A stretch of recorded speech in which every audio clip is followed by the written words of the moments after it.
Uh, Chris, the economy grew by 4.1% in the second quarter. Good news for the country and for President Trump. The polls seem to suggest that the American people are giving him the credit. Well, I think rightly so. He was responsible for the big tax cut. He was responsible for big rollbacks and regulations and generally talking up business and talking up the economy. I think he deserves a lot of the credit. I think the big question is whether this is just a blip, a very welcome strong performance for one quarter, or whether it says something about what's going to happen. Is it sustainable?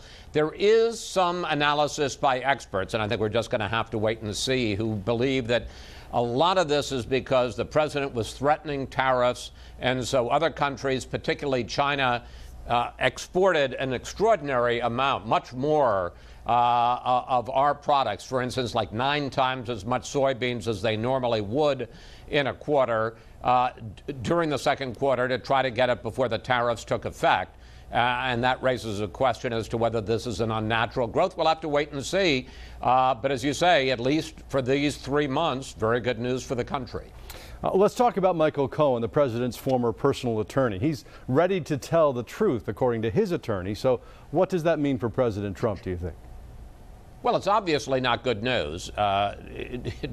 Michael Cohen was the personal attorney for Donald Trump at the Trump Organization. He was also known as his fixer, which meant he was did a lot of things to try to get him out of hot spots, like, for instance, giving money to Stormy Daniels, who was claiming she'd had an affair with Donald Trump. So one assumes if there's dirt in Trump's background that Michael Cohen knows a lot about it.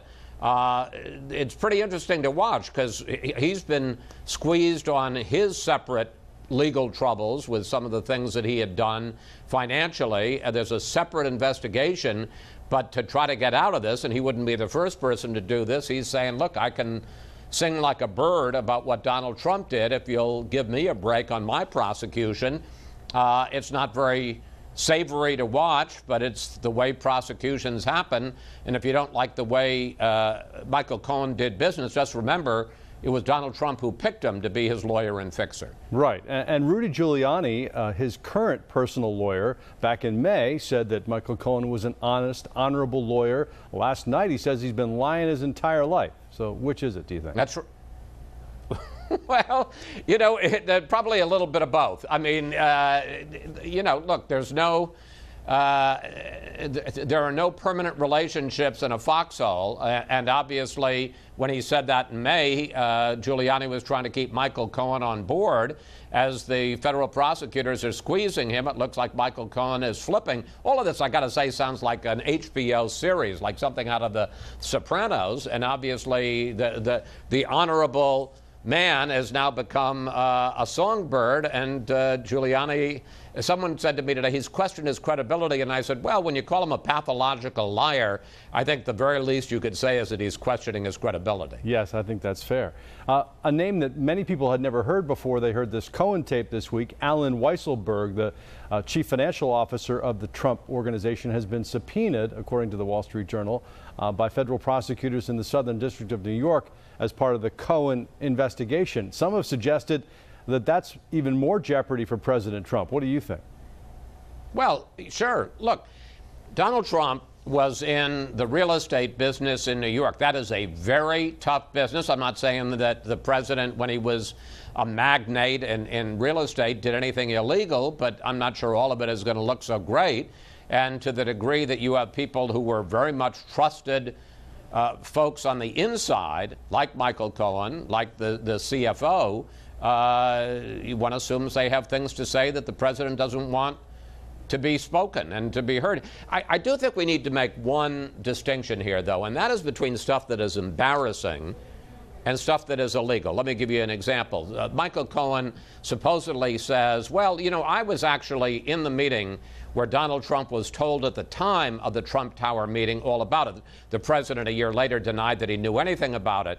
So let's assume for a minute that Michael Cohen is telling the truth and that Trump lied to the New York Times in July of 2017 when he said he didn't know anything about it. Is that happy? Is that good for him? Is that good news? Is it no? Is it embarrassing? Yes. Is it illegal to lie to the media, even the New York Times? No, it isn't. So it's not something that Donald Trump will want out there, but I'm not sure it puts him in any greater legal jeopardy. It may be trouble for Donald Jr., who testified under oath before a Senate committee, but lying to the media, well, I wouldn't promote it or applaud it, isn't illegal. Yeah, and happens all the time. What do you make of the latest drama between the president and Vladimir Putin? The president was going to invite Putin to come to Washington. Now Putin has suggested that perhaps the president should go to Moscow. Yeah, I don't think that those two things are mutually exclusive. I think that what we're talking about here is that first, Putin would come sometime in the new year. It was supposed to be in November, but now it's been delayed till after the first of the year, that he would come to Washington, and then as a reciprocal visit, that President Trump would visit Putin in Moscow. That's not unusual in and of itself. That's what Mikhail Gorbachev and Ronald Reagan did in the 1980s. First, they had one on a neutral site, Geneva, then they had one in Washington, then they had one in Moscow. So this would kind of follow that formula. The big question that complicates all of this, of course, is all of the domestic problems that Donald Trump has about his relationship with Vladimir Putin, which were greatly exacerbated by Trump's performance in the news conference after their summit in Helsinki. What do you have coming up on Fox News Sunday this weekend, Chris? Well, you know, I mean, just our conversation, there is so much news happening every week. We've got a great show. We're going to be talking, first of all, an exclusive interview with the Secretary of the Treasury, Steven Mnuchin. We'll talk about these very strong job numbers. We'll also talk about a trade war, the deal that the president made this week with the head of the European Commission, how much have things really de-escalated with the European Union, and, you know, the fact is we're still in a standoff with China. So we'll talk about all of that with the Treasury Secretary.